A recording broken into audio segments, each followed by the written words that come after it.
If you're fascinated with robots and like the future of work and automation, this is the podcast for you today. I have been looking far and wide in my network of people that I know because, as you know, as Timpl, we're into staffing, we're in all kinds of warehouses, we're in automotive, solar, EV, we're in all these different spots.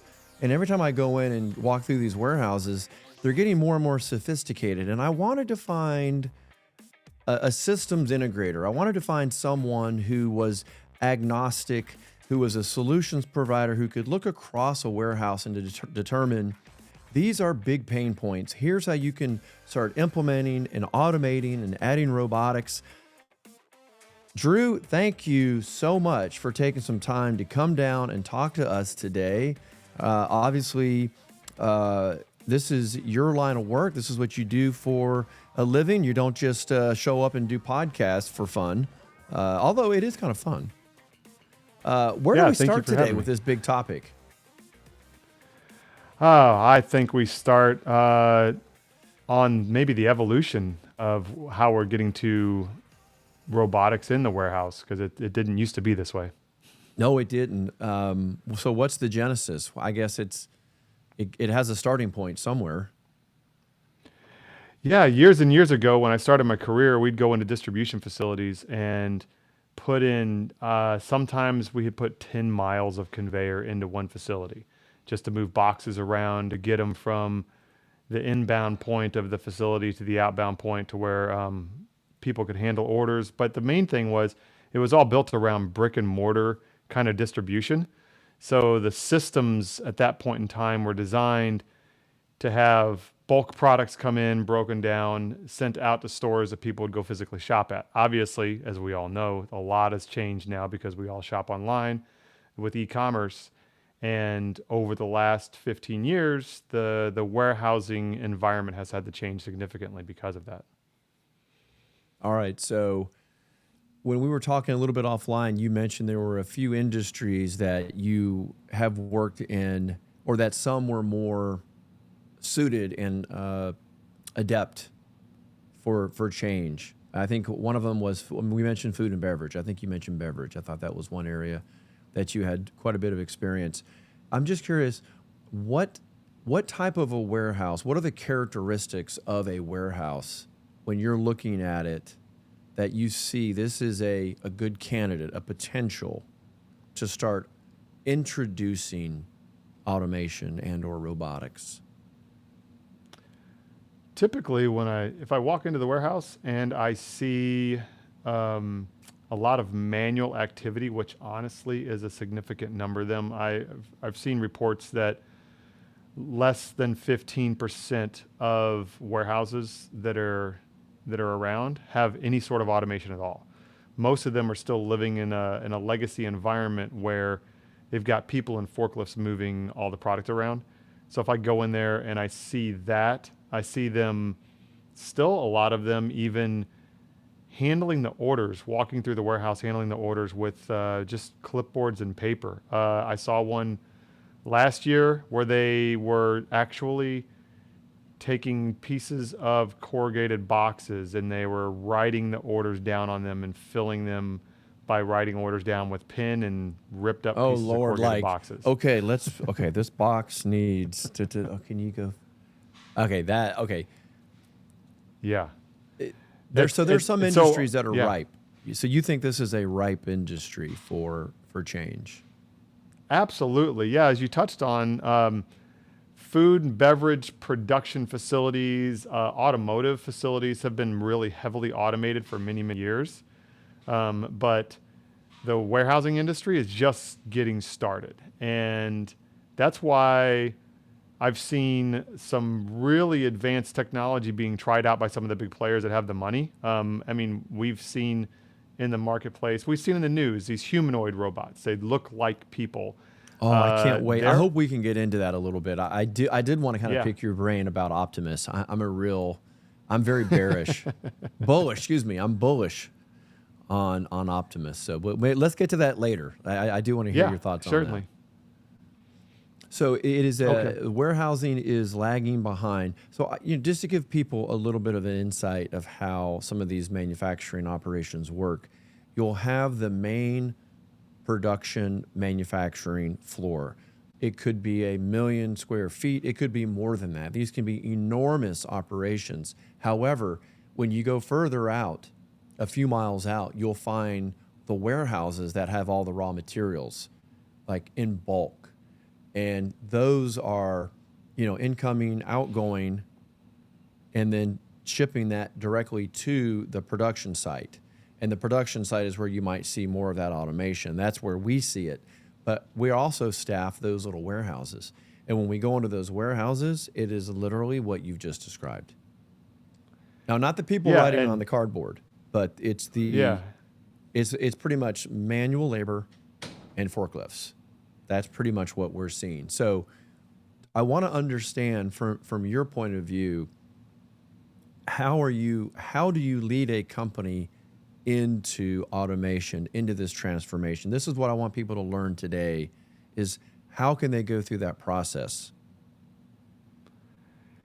yeah, that's a great question. So really, we want to talk about the experience that the warehouse employees have, um, and what the operation would look like. So one of my philosophies is to try to touch the product as few times as possible. And when I walk into a facility and I see that they receive the product into the building at the docks, and they have to touch it 8 or 9 times before it's actually put into a box and sent back out the door for an e-commerce order, that's where we really start to talk about automation, just to make the operation efficient so they touch it less times. I want to touch on one big point, though. You said like 1 million square foot facility. That a lot of people really have trouble grasping how big that actually is. There's a facility that I did an automated project in recently. It's 1.2 million square foot, and that is the equivalent of 20 acres. So it's 20 acres under one roof. Is the People don't size of some of these understand what an acre warehouses. is either. I can tell you There, that's not going to compute. You know what? It's like football 20 football fields.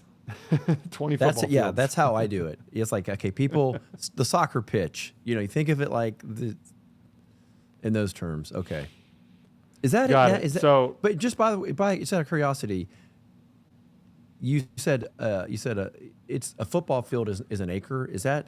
I don't know how accurate that is. it's somewhere in that ballpark. I mean, I have to do I know the square footage of 44,000 square foot is an acre, but I don't know exactly what And the this is not a football math. pitch This would is be not a math podcast, but we're close enough. Close enough.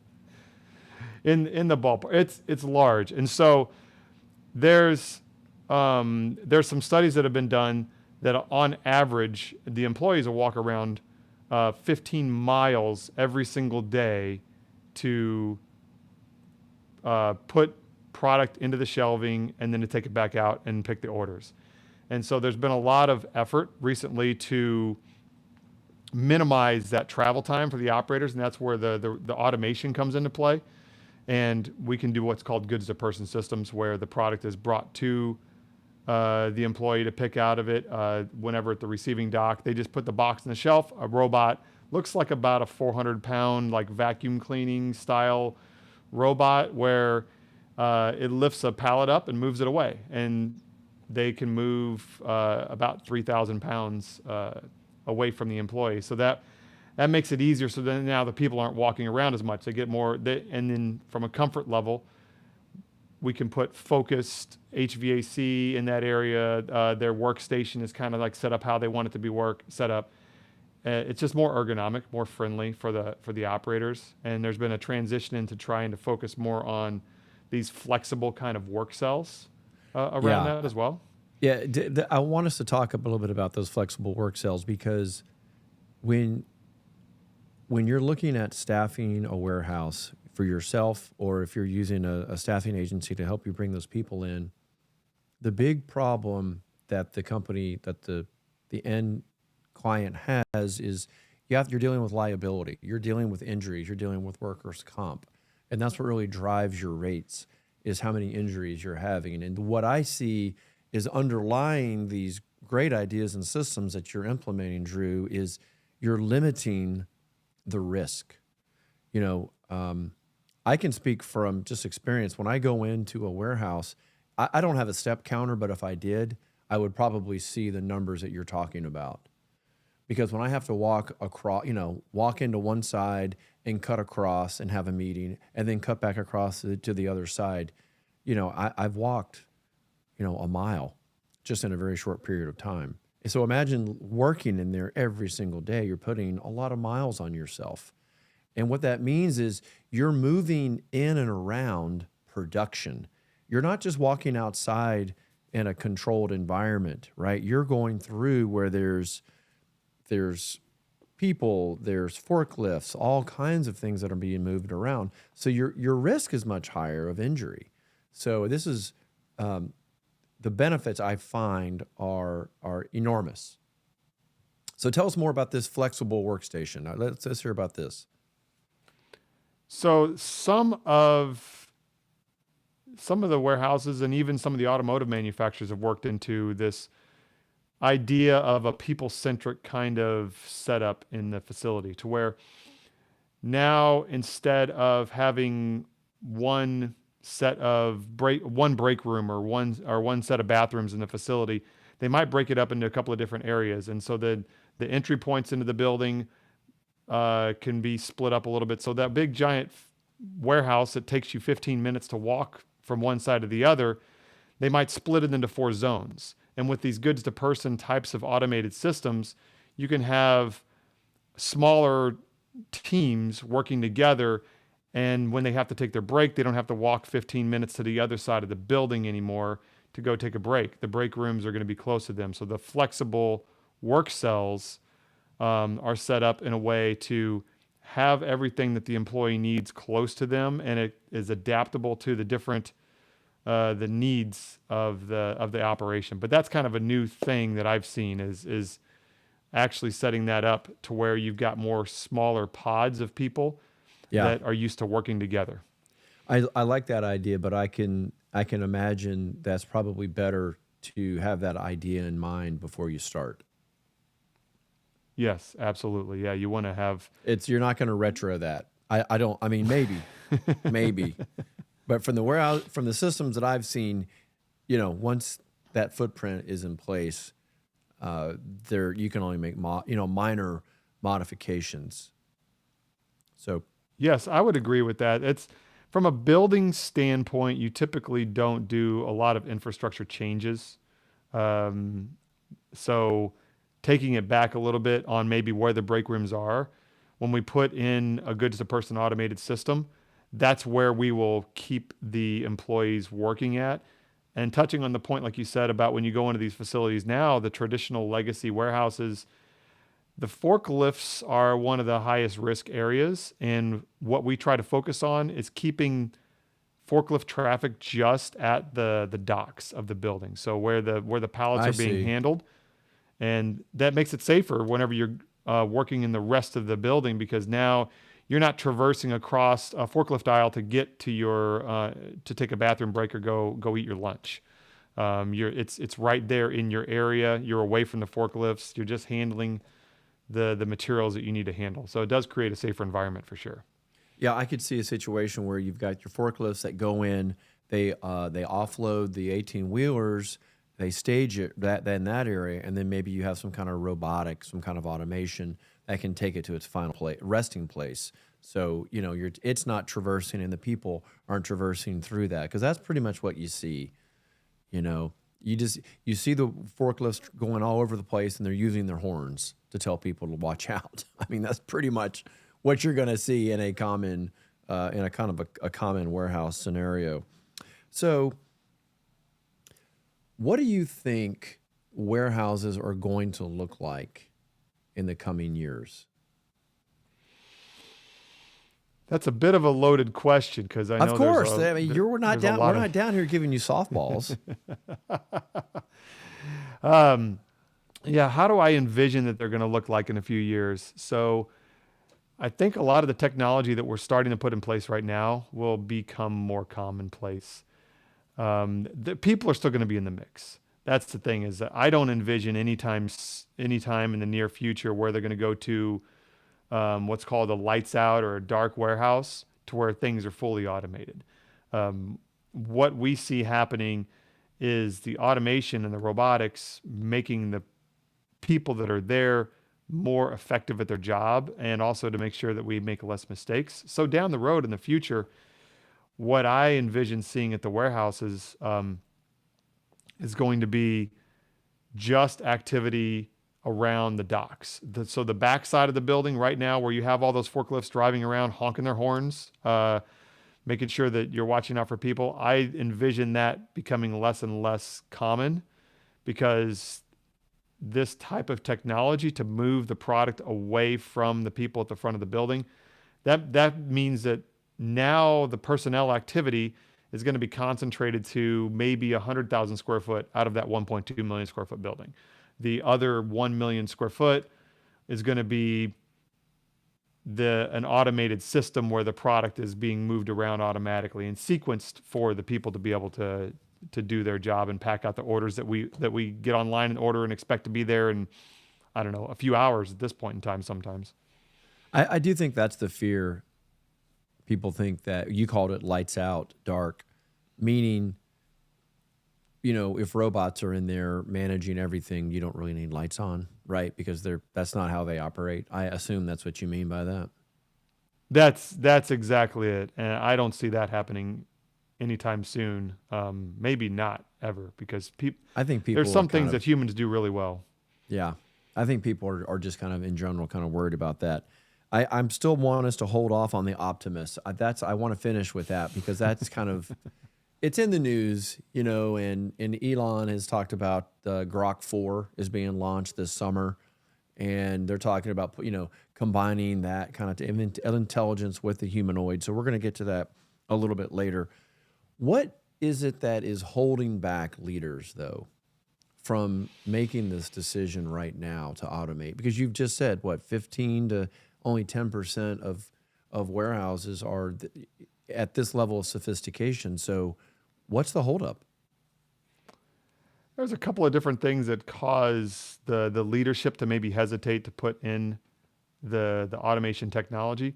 One is just simply change in itself. It's human nature for most people to limit the change, and that's why we say the status quo is usually who we're going up against to do these types of Yeah. projects. It's like Good enough is kind of like your enemy yeah, here. exactly. Good enough is actually that. And so there's a phrase I've heard before where, not many people get fired for sticking with the status quo. And that's kind of it. Your jobs, some people, they look at it as the leadership, their job is on the line if they make the wrong decision. So what we refer to as change management is absolutely critical. Yeah. Yeah.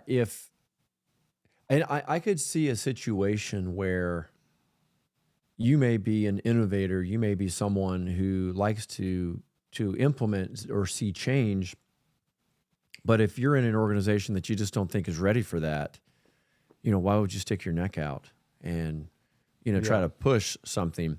And I think the other thing that goes with that is the financial investment. Can you talk a little bit through? absolutely. Can you talk a little bit through maybe financial investment and the ROI and some of the benefits that you've seen? Because I know just from perusing the website, I think you talk about most systems that you install implement can improve productivity by 15%, and it takes up 50% less space. So you can automatically see a savings there, but maybe can you help kind of quantify that? Yeah, if we actually compare, I'll touch on 2 points there. If we compare like a traditional setup with forklifts and rack and go to a goods to person type of automated system, the savings is pretty dramatic. We're able to cut the space utilization down in the building, typically because you get rid of forklift aisles and things like that, by about half, like you said. And honestly, the amount of labor, that 15%, that's actually not a 15% savings. What we typically see is anywhere is around 1/8 the amount of labor required to get the same throughput out of the facility. And so when you're looking at an ROI for the facility, there is a potential headcount reduction, but that's not typically the approach from a payback standpoint. The return on investment is to really help the business scale and to be able to do that 4 to 8 times more productivity in the same space with the same people you have today. I see. And allowing some of the people that, what happens in these warehouses, it's a very difficult job. And so you get a lot of natural attrition. So a lot of people will bounce It is around hard. from one facility to the other. And it's, there's not a lot of, there's not actually enough labor force to go around anyway. So it allows people to build a core team, and you say, okay, these 30 people in my warehouse, we really like them. We're going to treat them really well. We're going to put automation around them and allow them to do the same work that 120 people can do. So when peak season comes and it's really busy and you got to get a bunch of orders out the door, those 30 people that know your system, that are part of your culture, can stay That's the there and scalability. handle it. Yep. You don't have to hire Yeah, and temporary people anymore. you know, or you have your base of temporary people, and this is what they're using. The reason I say that is because, as a staffing agency, we have found that it's good for companies to have a base level of temporary workers. So if there is a downturn or any kind of change, in the business, they're not cutting their people. Yes. It's nice to have a little bit of a buffer. But I think that you just brought up a competitive advantage too, not just in scale and speed, but in the marketplace for your workers. Because if your workers go into an organization that is manual and sort of outdated, they see how difficult it is and the pressure it's putting on them to perform. And then they work in another environment where you've got this assistance and this, what do you call that, goods to person kind of system or Yes. something, modified like that. That improves their quality of life to such a degree that they would not want to leave, assuming it's not a toxic environment.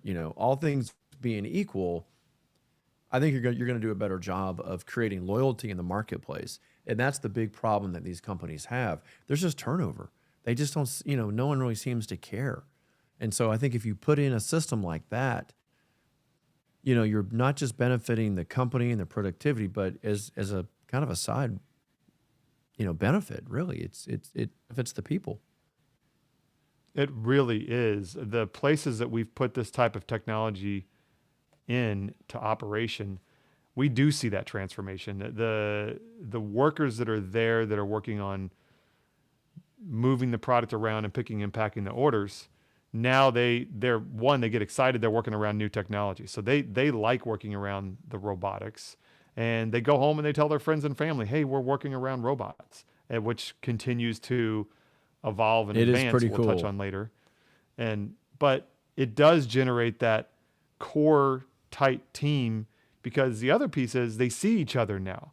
If they're all driving around on forklifts in the building, they're they're doing their job and they're seeing each other. But when you're in a more condensed area, you do have a greater sense of community for the workers as well. So they do enjoy it more whenever we put this technology in.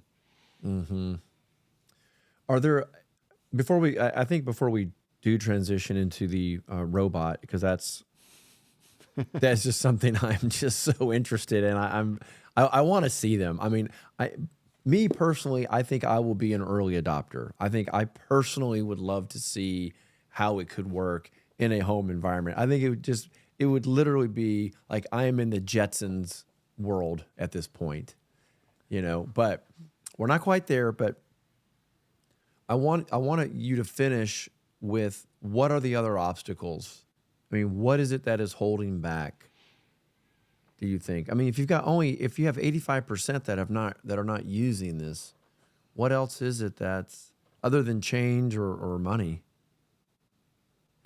I do want to touch on one other money piece that Okay. historically there's been a challenge to procure these systems because it's required capital expenditures typically.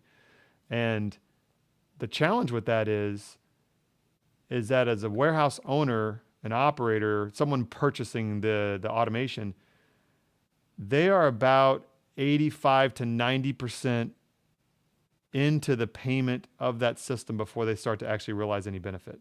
So just use round numbers here, and let's say that it's a $10 million automation system. So now they're out of pocket $9 million before they've even started to realize any benefit to this. So that's been a barrier before.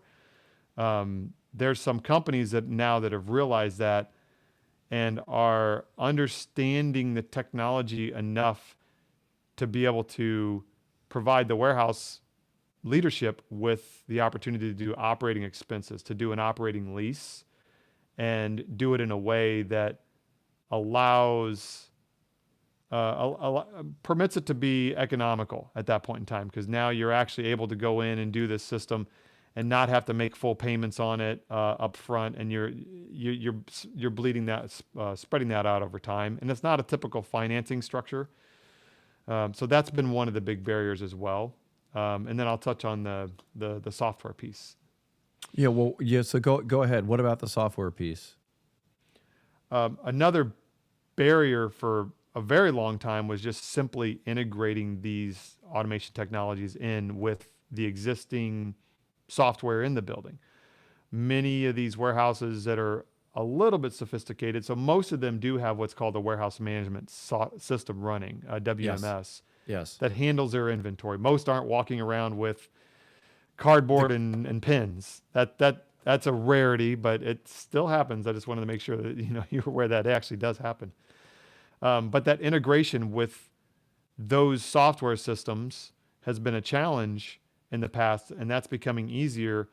And along with that, the fear of getting stuck with the particular technology that was brought into the building. And so there's a shift that's happened just very recently in the automation world, where they're doing an open architecture software, to where now, instead of being proprietary, closed off, to where this automation we're putting in place only works with that company's brand, or the equipment that they're bringing in, they're getting more friendly. And the robots themselves that are moving the product around, there's a standard that exists now that many of them are adopting, so that an orchestration software that's open can communicate with 5 different pieces of technology that are out there.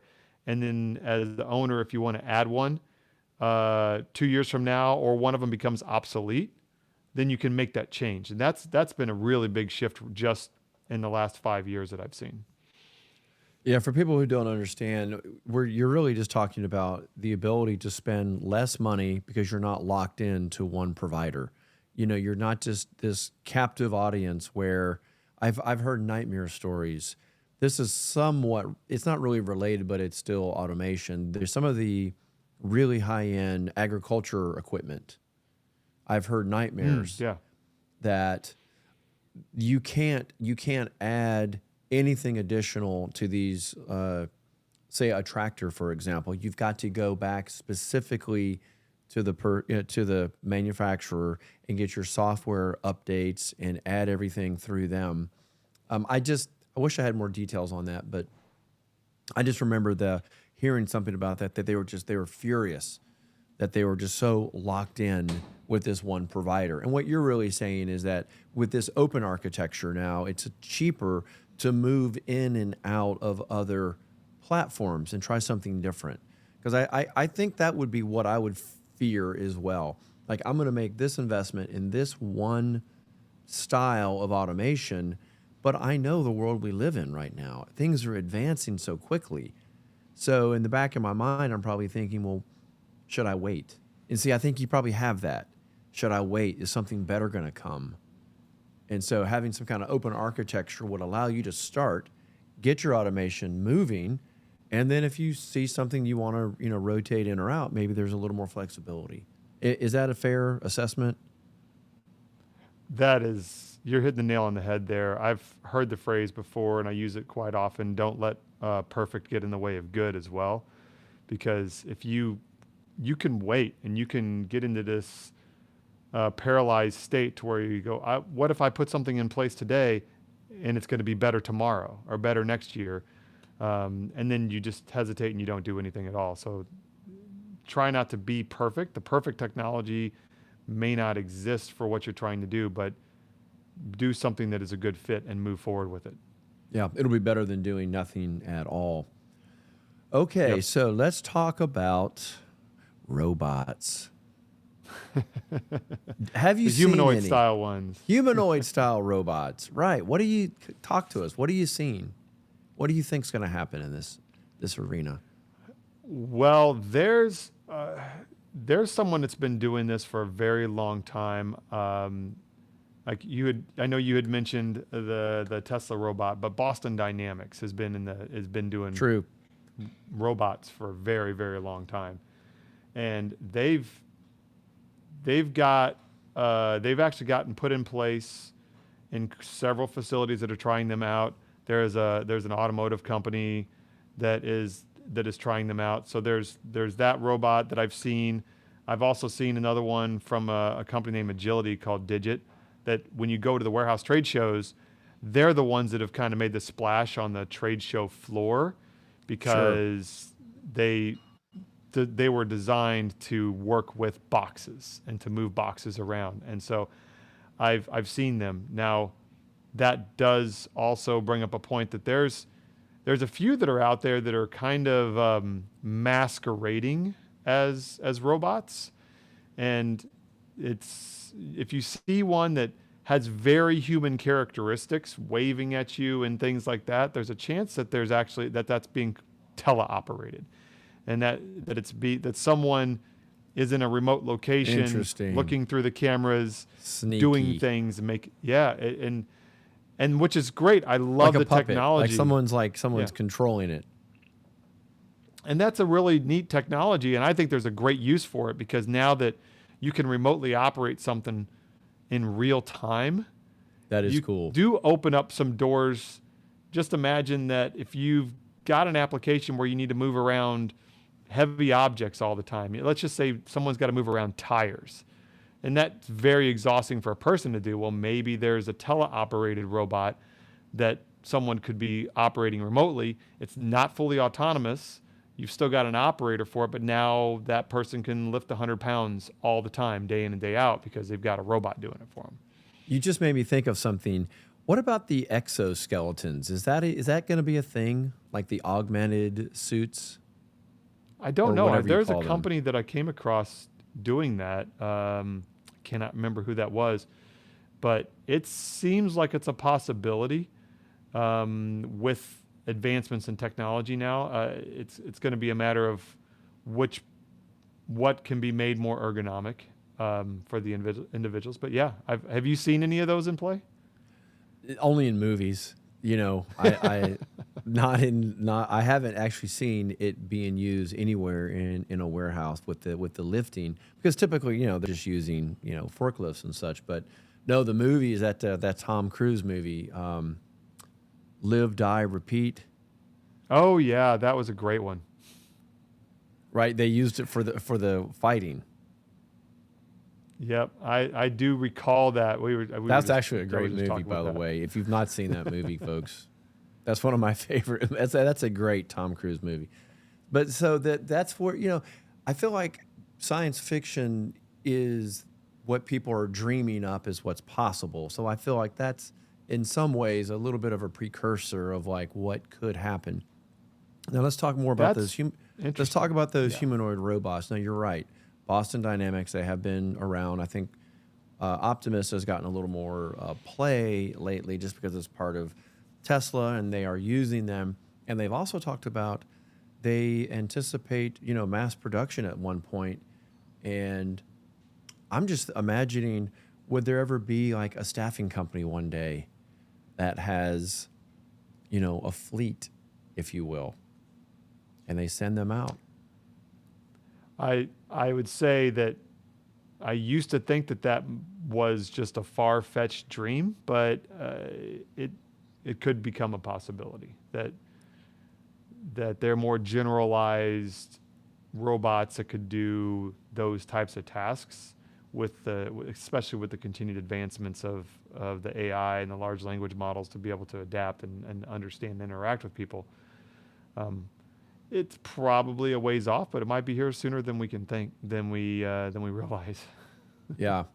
Yeah, again, I think the fear people are having is that when, AI explodes the way it does and then it gets, somehow imputed to the humanoid robots, that they're going to be able to do a lot of this work and there won't be need, for humans, to work, and particularly in these tough jobs.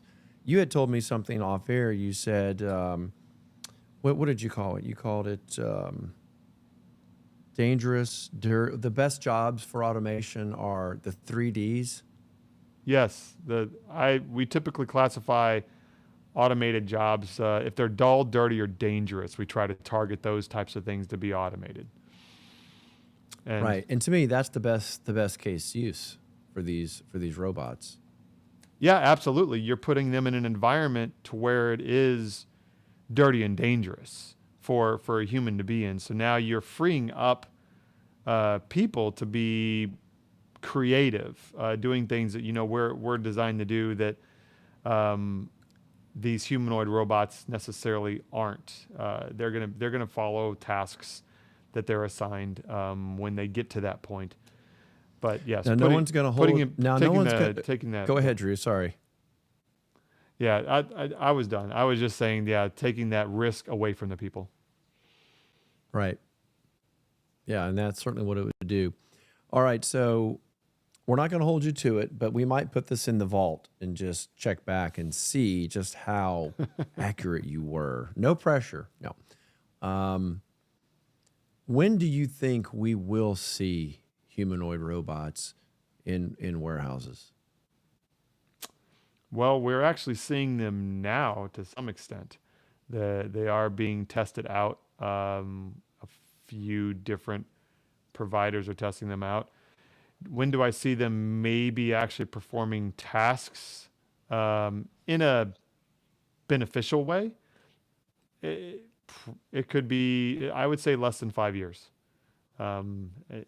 It's just around the corner to have some. Less whether than they're 5 mass years. produced. So we're 2025. So we're putting you in the vault, and we're saying before 2030, Drew thinks we're going to see robots that we could literally walk up to in the warehouse and give some instructions to, and they're going to go off and perform them. I think that's amazing. If people haven't figured this out, I feel like we're at a very unique period of time.